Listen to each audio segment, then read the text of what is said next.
and welcome to Talk Vietnam. Now, as you know, here in Vietnam, the field of sports has been developing quite rapidly in the past few years. I mean, contributing to that development is the silent yet very significant effort of a German doctor. His name is Dr. Norbert Moos.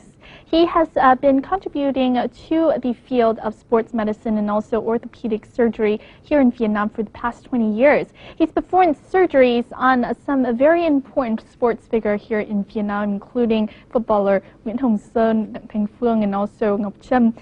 So we'll get to actually talk to him today as he is in our studio. He'll also share with us his love for Vietnam as he has held many photo exhibitions in Germany, particularly one in 2006 about the Vietnamese photography. So please join me in welcoming Dr. Norbert Moos. Thank you very much, Doctor, for joining us today.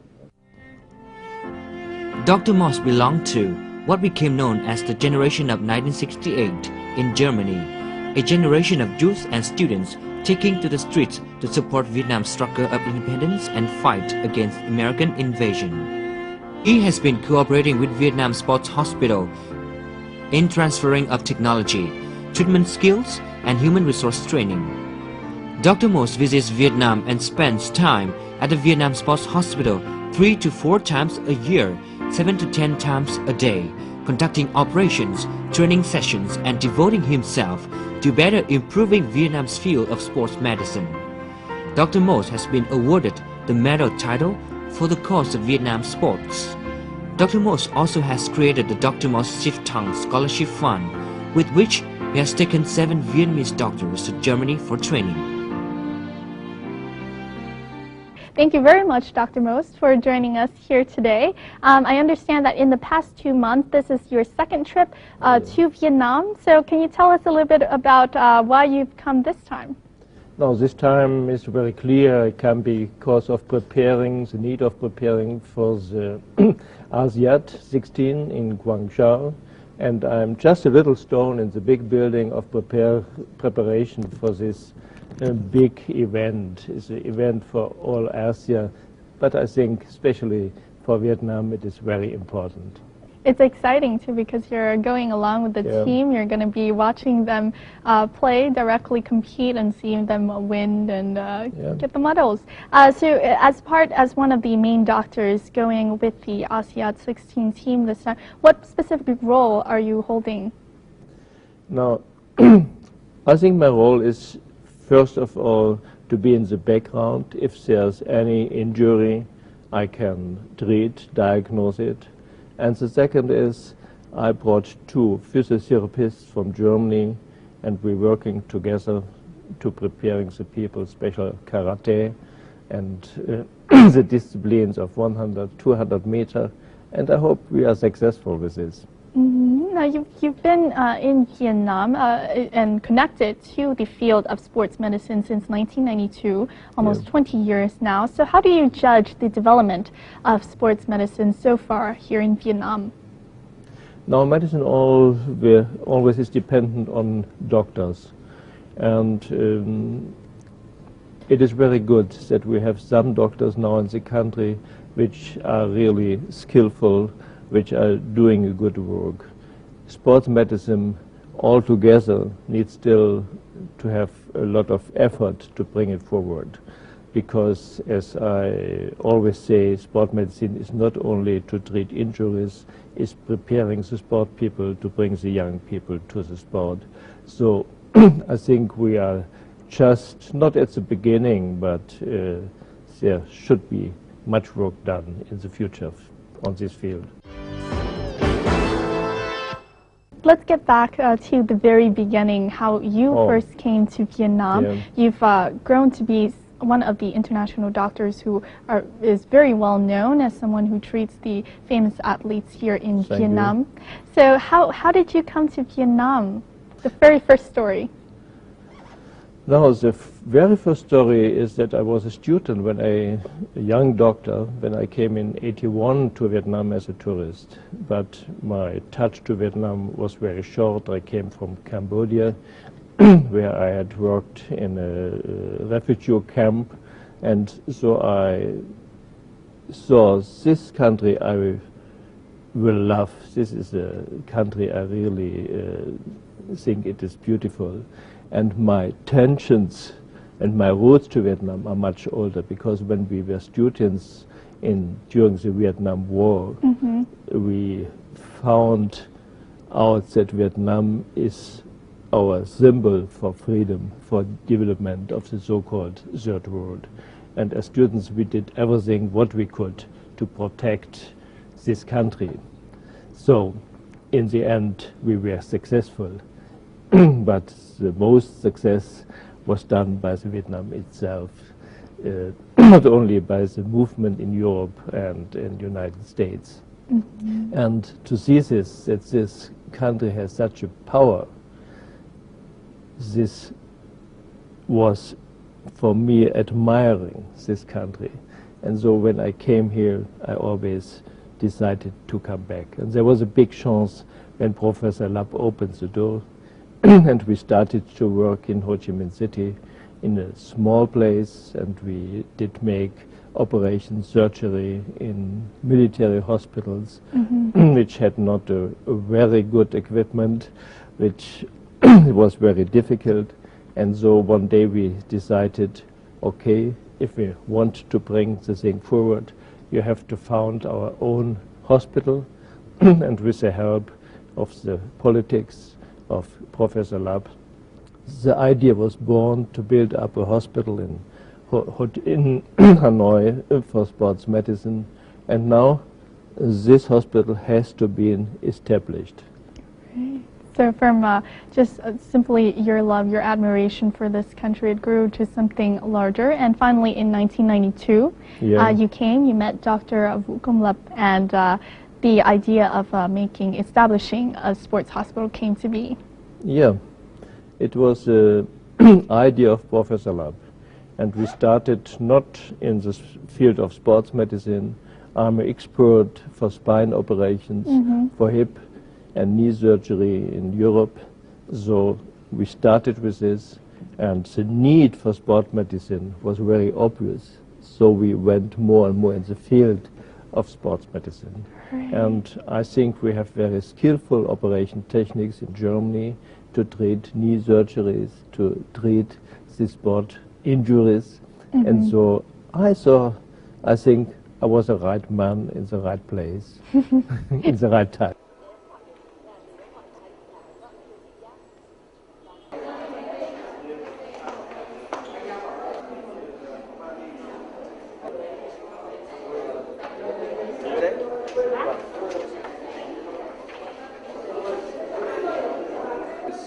Big hole in the wall.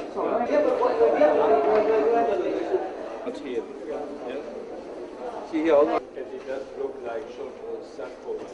Trong cái hợp tác cam kết với chúng tôi thì mỗi một năm là tiến sĩ Mốt sang Việt Nam ít nhất là 4 lần, và mỗi một lần ít nhất là 1 tuần.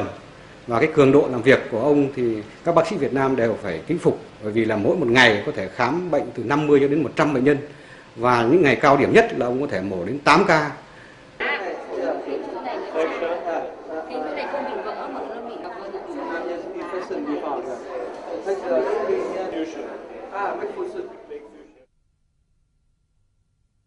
If you send the people abroad, you have to pay so much money.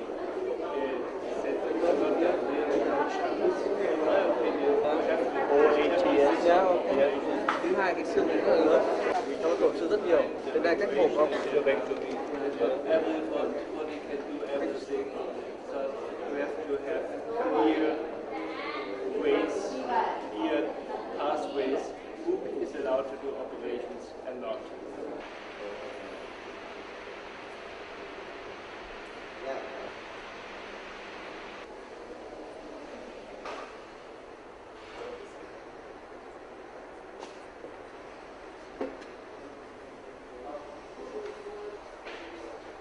Now about your cooperation with the sports hospital. I know you have your job in Germany, but you've also been very active in coming here 4 to 5 times a year in working at the Vietnam Sports Hospital. So can you talk a little bit about your work here in Vietnam?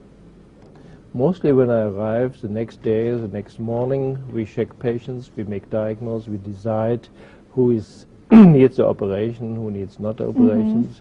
And then we start to do operations the next days, and I always hope that we will finish at 6 or 7 in the evening, but sometimes it's getting 9 or 10 in the evening. It's a rather hard time because there are so many cases which need to be treated. So when I sit in the airplane again, going back into Germany, I really say, okay, you very, have to relax busy again. schedule. Yeah, very busy schedule. But it's worth it because of what you're doing. It's worth, and we have very good results, I think. Wonderful.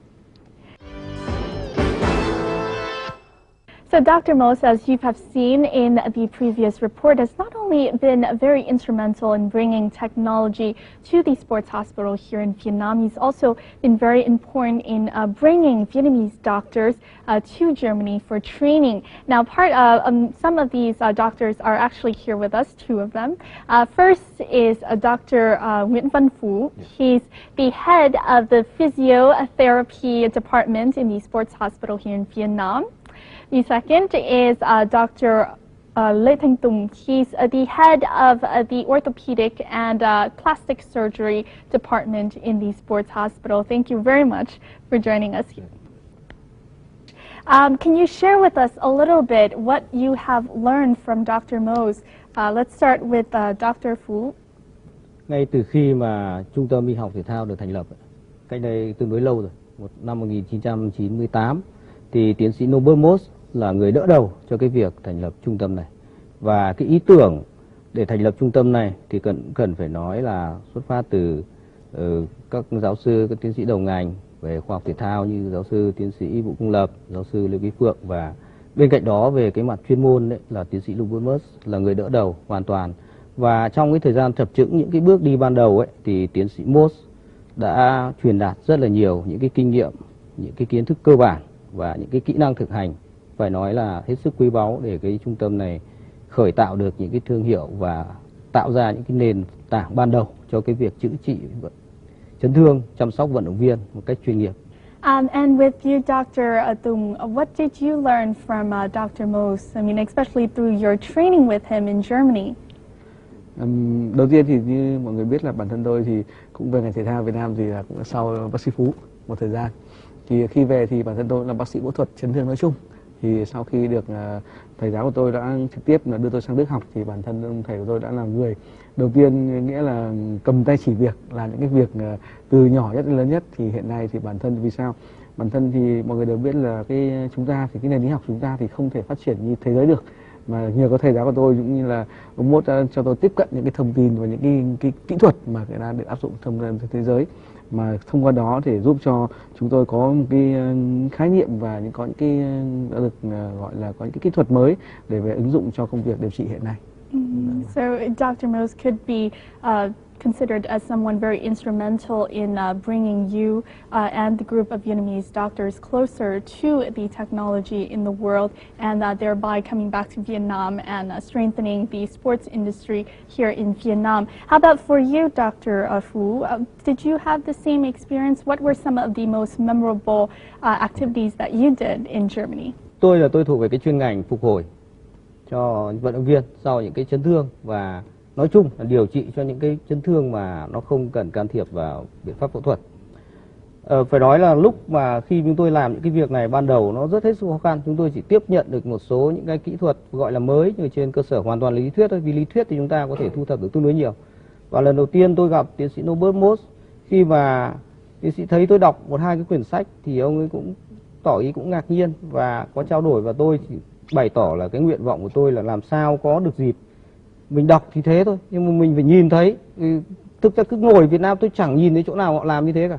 Thì đấy là một trong những cái nguyện vọng ban đầu của tôi, và rất may mắn thì tiến sĩ Mose tạo điều kiện hết sức cho tôi có thể tiếp cận được những cái kiến thức, những cái thực hành như vậy tại cái bệnh viện của tiến sĩ, bệnh viện Saint Joseph's ở thành phố Bonn của tiến sĩ. Thì tại đó, tại cái cơ sở cái tầng 1 ấy, là một cái khu phục hồi chức năng hết sức là hiện đại, đủ bộ, và vận động viên hoặc là bệnh nhân có những cái vấn đề gì bị chấn thương do lao động hoặc do chơi thể thao ấy, sau khi họ tiến hành, nếu cần phải phẫu thuật thì họ được tiến hành phẫu thuật, sau đó được theo cả một cái quy trình. Và tôi thì tôi cứ lần lượt tôi theo từng bệnh nhân từ đầu cho đến cuối, cho đến khi mà bắt đầu họ tập tễnh rồi họ đi được, rồi họ chạy được, họ chơi thể thao lại được.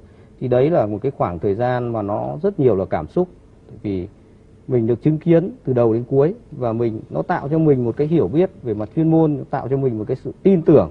Mình làm một cái nó có động lực, nó có sự tin tưởng vào cái đấy. Và khi mà chúng tôi áp dụng những kỹ thuật như thế tại bệnh viện thể thao theo một cái quy trình mà chúng tôi đã được thực hành tốt rồi, thì chúng tôi thấy cái hiệu quả của nó và cái mà nó đáp ứng, nó giải quyết được những cái thực tiễn ngay bây giờ.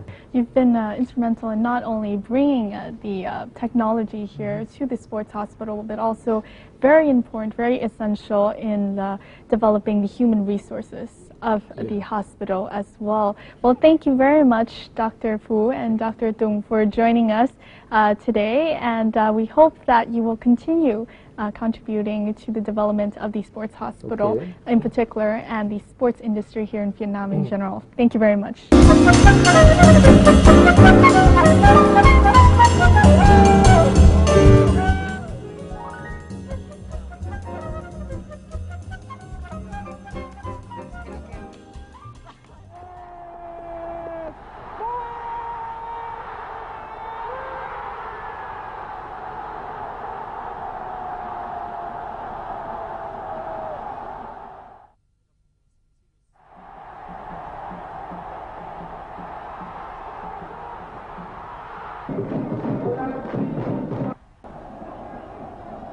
Vào cái thời kỳ năm 96 thì là về cái vấn đề cái đứt dây chằng gối, thời điểm đó thì cũng là một cái mới lạ. Mình đã được bác sĩ mốt chữa trị, mổ cũng như là hậu phẫu sau đó. Đó là một cái điều may mắn đối với mình. Về những cái tập luyện rồi xoa bóp sau khi mổ thì là mình nghĩ rằng đó là một cái mà nền y học của Việt Nam mình đấy cũng là cần phải có những cái kinh nghiệm cũng như các cái kiến thức.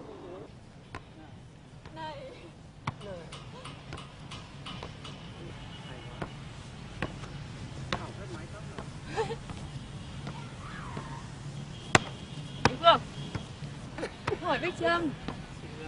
Một nữ hoàng cũng như là bóng đá. Chưa. Trước đi thi bác sĩ rồi.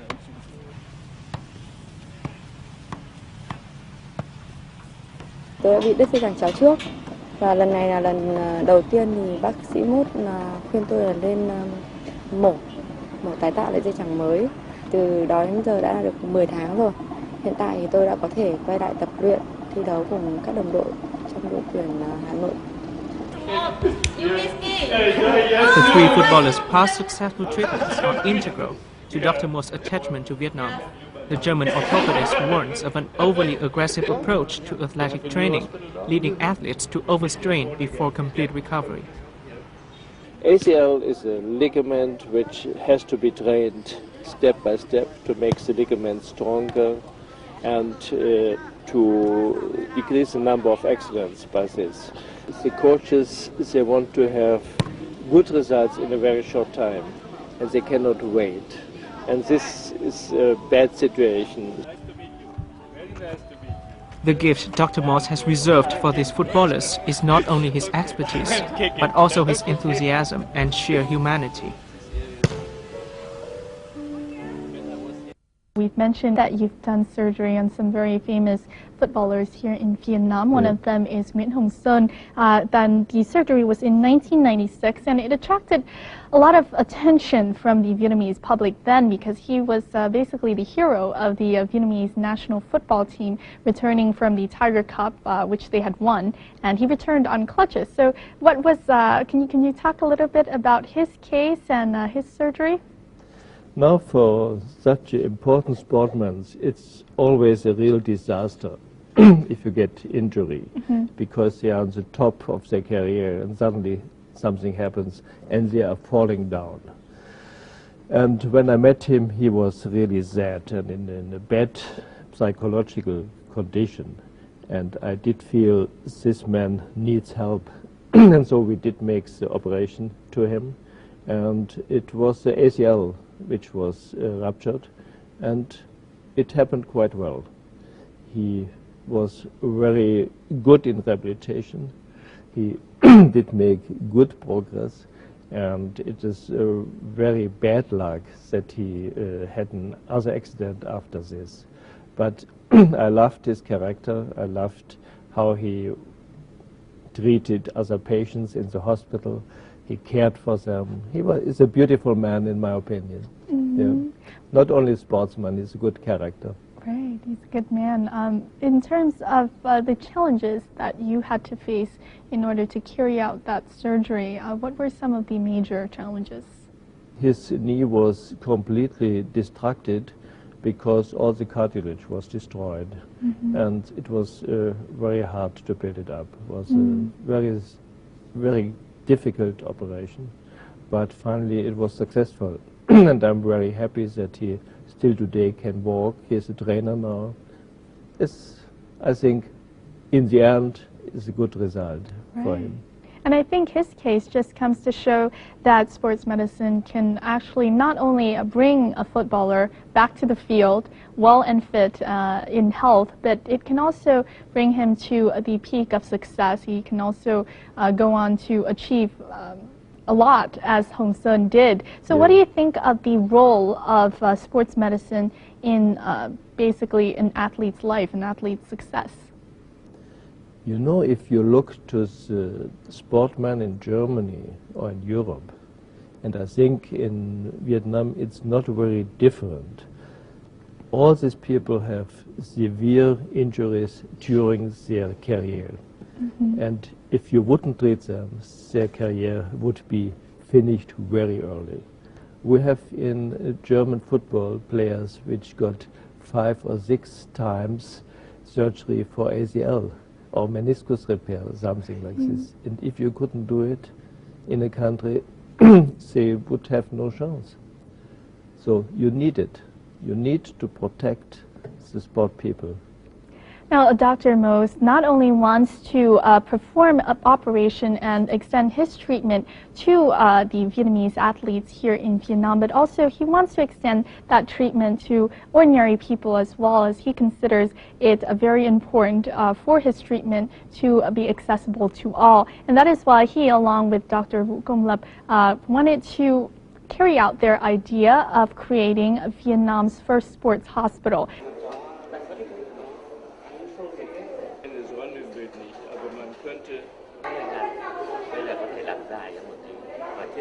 Das ganze Bein verlängern. Nur diesen Knochen ungefähr so.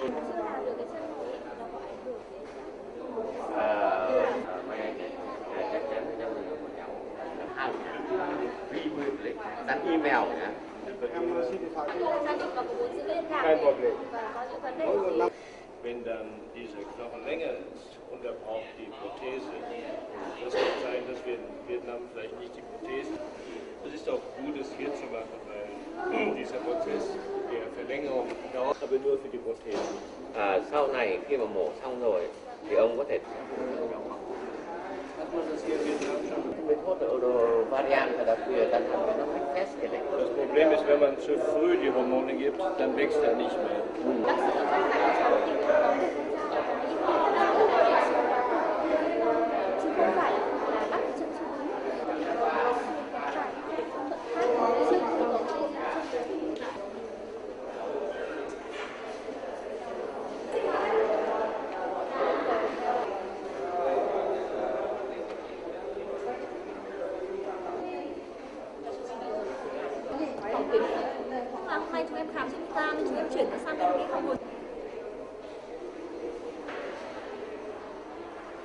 What is very interesting about this hospital, be it a sports hospital, it doesn't set sports medicine apart from normal medicine. It really is accessible to all who needs these kind of treatment and surgeries.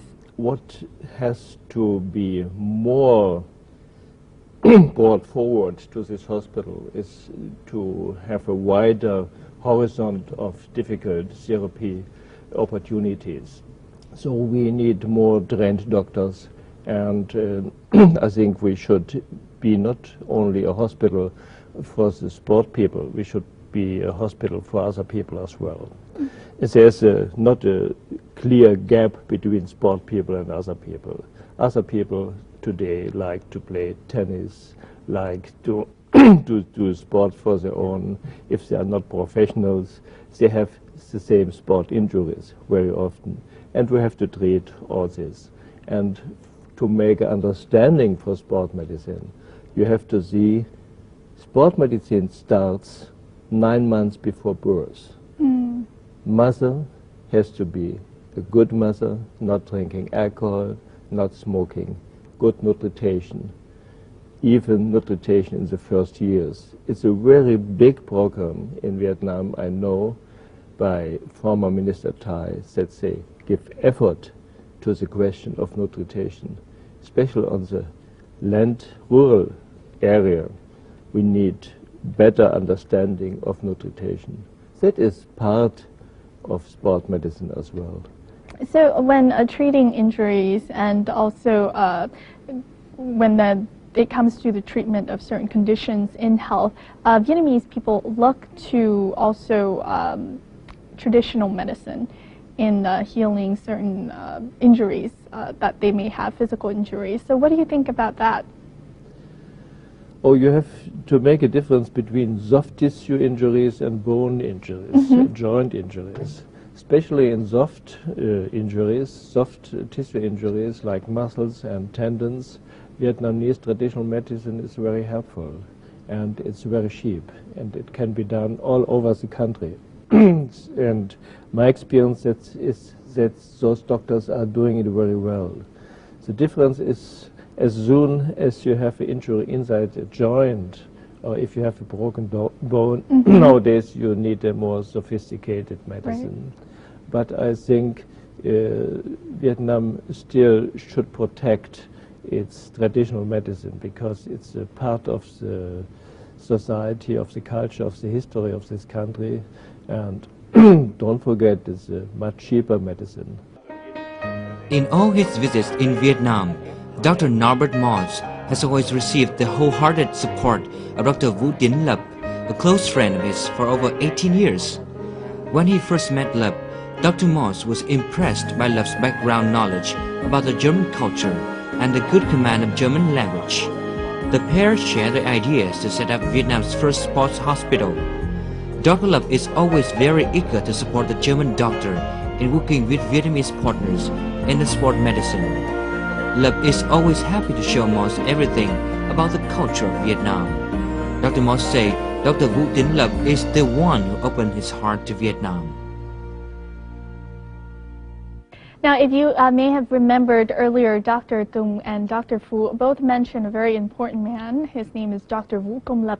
He's been very instrumental in bringing Dr. Moss here to Vietnam. So we'll get to talk to him right now. Thank you very much, sir, for joining us today. Yes. Could you share with us a little bit about how you came to know about Dr. Norbert Moss? Năm 1992 thì tôi và Dr. Moss quen nhau trong một cái hội thảo về chấn thương chỉnh hình. Và đến bây giờ thì có thể nói sắp xỉ 20 năm nữa trôi qua.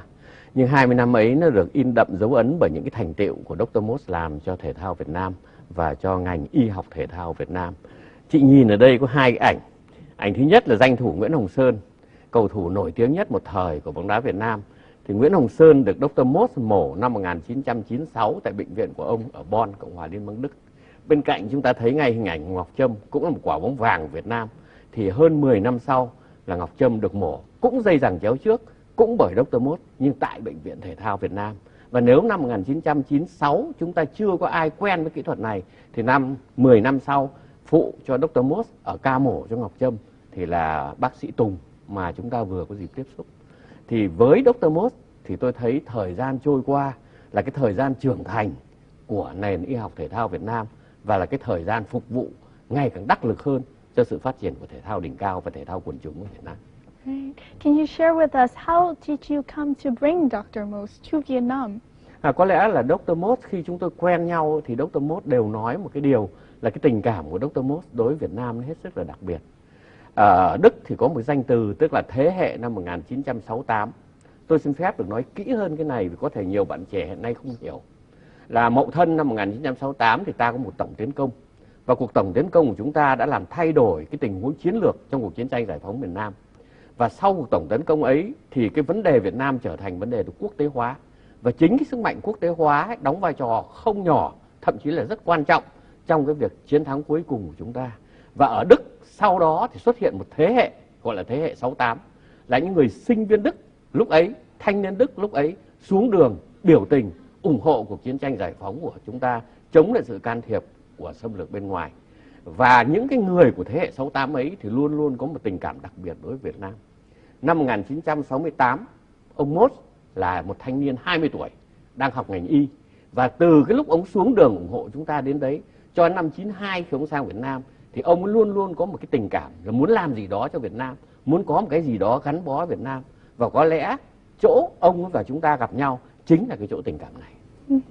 What were some of the other impressions that you've had in your first meeting with Dr. Mose?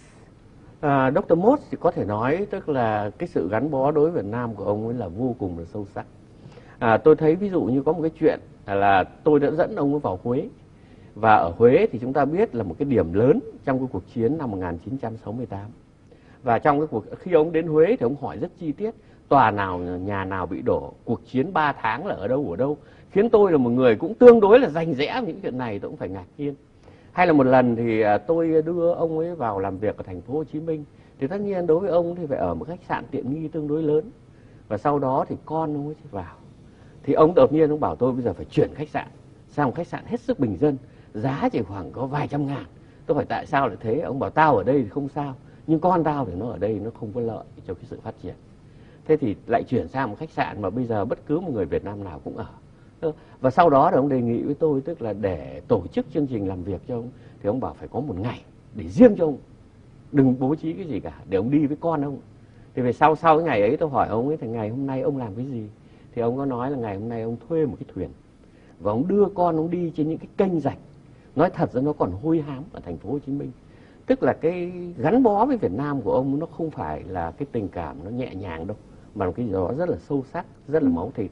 Và liền sau đó thì ông cho con ông học 1 năm phổ thông ở trường trung học quốc tế ở Hà Nội. Tôi hỏi ông là để làm gì, thì ông bảo để cho cái thế hệ sau ông cũng có thể có một sự gắn bó với Việt Nam như ông. Tôi nghĩ có quan trọng nhất đối với Mốt mà chúng ta gặp nhau ở đây hôm nay là một người bạn của Việt Nam, rất sâu sắc trong tình cảm, rất cụ thể trong hành động và hiệu quả trong kết quả công việc.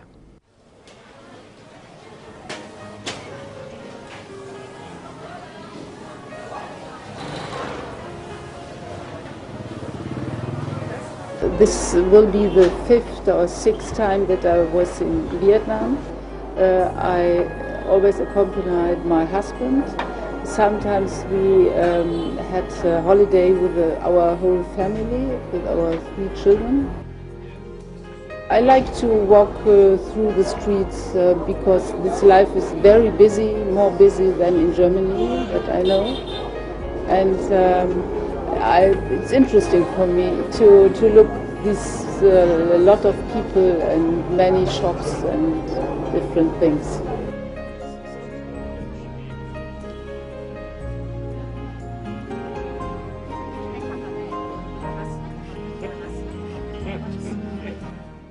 What do you judge of his contribution? I mean, apart from him being such a great friend of Vietnam, expressing such a great love for Vietnam, what do you judge of his specific contribution to the field of sports medicine in Vietnam? Cái đóng góp cụ thể của ông Mốt trong cái sự phát triển nền y học thể thao Việt Nam thì lúc nãy bác sĩ Phú, bác sĩ Tùng đã nói.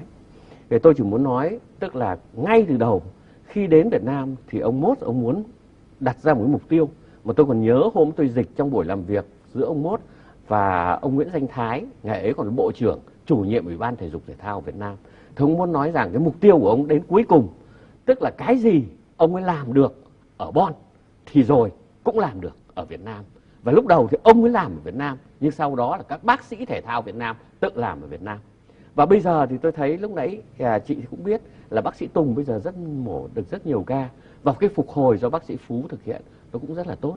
Ấy là tôi chưa muốn nói bây giờ một ca mổ và phục hồi như thế ở bệnh viện thể thao do tiến sĩ Mốt và các bác sĩ làm chỉ giá 50 triệu đồng.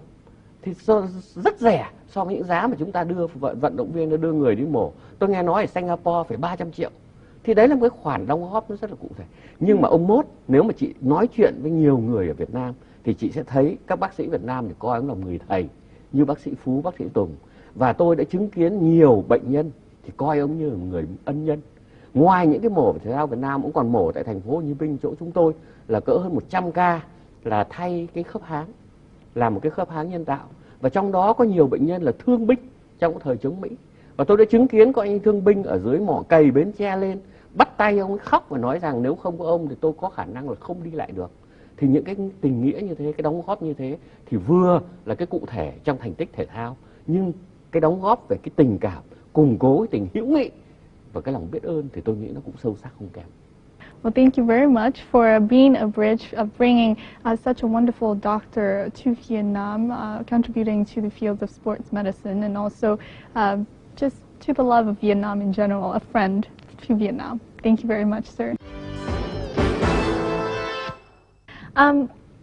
Getting away now from your work a little bit, and we go back to your connection to Vietnam, how you first came to connect to Vietnam. You mentioned earlier that in your younger days, Vietnam was, for you as a student, a symbol of freedom, something that you were fighting and struggling for.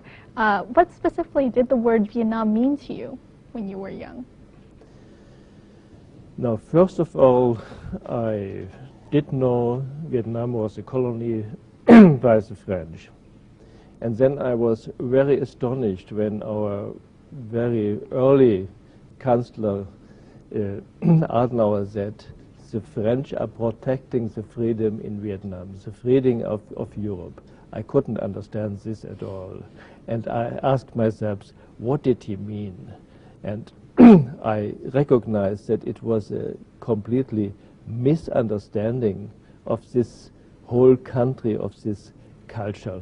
And so step by step I got more knowledge about this. I did read thick books about Dien Bien Phu, and so I felt very close to the Vietnamese. General Giap, he was a big hero in our young brains, and it was the time when we suspected the Americans more to do a criminal war. So we went on the street and we did our job as students, which is always very limited. But all Europe, all United States students, they really had the power to break the politics of the Nixon area. Exactly, and especially in 1968, was it? Yeah. You went to the streets along with your fellow students and basically protested against the war happening in Vietnam. I know that you're also very passionate about the history of Vietnam. You've had some of the most rare collections of pictures depicting Vietnam under French colonialism during the 19th century, and I understand that you have some here. Can you share them with us and also the audience at home? Okay, sure, I like it. First we look to a very nice portrait of a woman, which shows that these pictures were done in a very artificial way, very sophisticated camera. And still today you can see this is a beautiful portrait, this relaxed woman. But the purpose of this photography was to bring it to postcards, to size it down, and then it was sent to Europe, mostly to France. And it's very astonishing that during this time even such a picture, which shows people in the Kang means instrument to band them. For the prisoners. For the prisoners, political prisoners, you have to understand. It's always, they are always called bandits, but they were political prisoners. And you see, this postcard was sent to France. You see the stamps here. And it's very astonishing that such postcards was sent like sightseeing postcards, or you have another one with all these people in the Kang. This is a misunderstanding, I think, of human being we cannot understand today. But this was the history of colonialism. You learn all this from the postcard. You learn about the wars. You can compare the pictures of Da Nang, Dalat, of Hanoi during this time and today. And my deep belief is that you cannot understand a nation if you don't know the history. Exactly.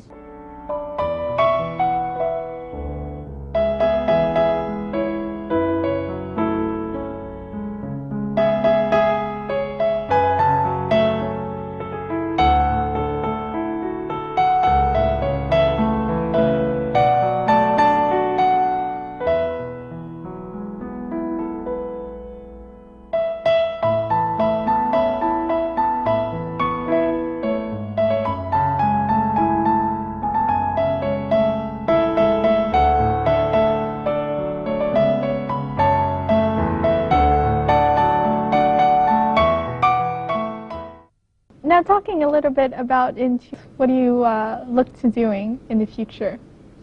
Now in the future, first of all, our theme is Vietnam. I want to be more here in the country, perform more operations, maybe starting with operations in Ho Chi Minh City again as well, so that we have two possibilities in the country. I'm doing this book. I'm doing a teaching book about orthopedic surgery now in Germany. There's a lot of things to do, and I have built up some hospitals in other parts of the world, so I have to look a little bit for them. So I think I will not be so much in Germany for the next years. Wow, wonderful. We really look forward to welcoming you back. What do you think in general about the development of sports medicine? What do you wish for it? What can it do to even go further? As you said, it has a lot of potential. We need two things which have to be improved. First, operation skills. We need more doctors, more hospitals to do these operations. Second, we have to bring a better understanding to the trainers, to the sport people itself, for their training.